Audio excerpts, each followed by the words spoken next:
Hey there YouTube, sun's out, guns out. We do have a very sunny day on the range, and because we are on the range, you may have to deal with the sound of gunfire you may hear in the background. Today I want to talk to you about this Bersa model. This is the BP9cc, and I have to admit, I only became aware of this Bersa model recently. I didn't know they made a little striker-fired polymer frame gun. I know they're hammer-fired stuff. They're sort of Walther PP clone pistol, the Thunderer. I'm familiar with those. I like them. I think they're pretty good budget guns. This, I know almost nothing about it. This is 9mm Luger, imported by RSA, whoever that is. RSA Enterprises in New Jersey. It's made by Bersa, kind of similar to a Glock 43X, I guess. We're going to try it on the range. We have an accessory rail here. We have a gun that we have a clear pistol. It does have a magazine safety, so without the magazine in place, I can't even get the striker to go click. I'm not a fan of that feature. Some people like it. I'm not going to tell you whether you should like it or not. That's up to you, but just be aware if you're thinking about buying one of these that it does have that feature. Ambi mag release. Have sort of a little memory pad here for your finger. It seems like a solid little budget pistol. I don't know what they usually go for. I do want to thank Josh for helping me get this one to film for you. Looks like the sights are dovetailed in, so if you didn't like those, you could hypothetically replace them. But I don't know the sight patterns, so are these Glock sights? I mean, does anybody else make sights for these? I really don't know. But presumably you could get night sights or something like that. We do have a loaded chamber indicator. We're just going to try it out and see how it goes. We have a 9-round. I think that's an 8-round single stack mag.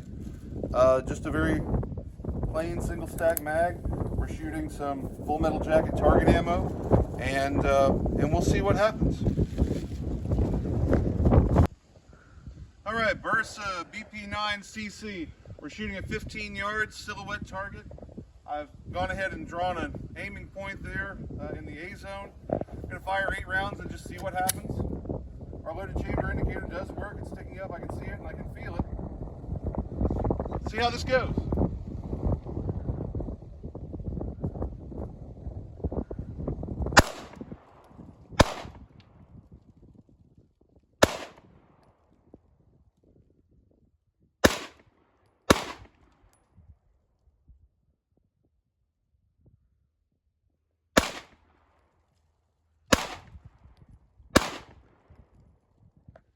As you can tell, we've got an incredibly windy day here. Does make sighting a challenge. I can tell this thing is shooting to the left of point of aim. I don't have a great group. Is that because the target's blowing around, because the sights are hard to see, because my eyes are watering from the cold wind blowing in, or terrible pistol, terrible ammo? I don't know. Maybe it's just me. I can tell you that the sights are reasonably good. I can get a pretty good sight picture, but they're not amazing. I don't know, let's go down range and see what happens. All right, Bersa BP9cc. We have one bullet hole straight through the aiming point.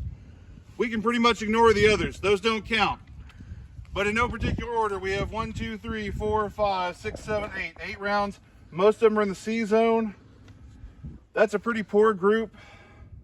Yes, the target was blowing around. Even if the target had been still, I don't think that group would be a whole lot smaller. I will say the pistol has a good trigger. It's light. It doesn't really stack. Like, I'm not really feeling a wall here. It's just press, and we've got sort of creep and mush until the surprise break. So if you like that, if you like a double action revolver trigger, I mean, it's smooth. I would characterize this trigger as very good. If you don't want one that stacks and where you kind of feel a wall, you feel it about to break, I don't have any problem with this trigger. I like it a lot, but it is maybe lighter than some people would want for concealed carry. I leave that up to you. That's you know, a matter of preference. But that's a poor group. Is it just because my eyes are watering from the cold wind blowing? Could be. Is it because the target is trying to become airborne? Could be. I don't know. You know, I wouldn't characterize this based on that one group as a particularly accurate pistol, but it's not particularly inaccurate either. I don't know, make of it what you will. In terms of recoil, really it's not terribly snappy. It's fairly comfortable to shoot. It feels kind of like a full-size gun in terms of recoil, like it's manageable. It's not unpleasant to shoot. It's good. I don't have a problem with this. The accuracy is not great, but maybe that's just me or maybe these conditions. Please do note this has an integral lock. You can turn it with a key. I didn't actually get a key with this one, but you can turn it on and off in essence. We have some points here to line up for disassembly, which I haven't done. So we have some cool features. I kind of like the shape of these cocking serrations. It's easy to get a good purchase. I don't know what sort of finish this is. Is that a melanite? Is that a nitride finish? I'm not sure. Have some nice beveling at the front.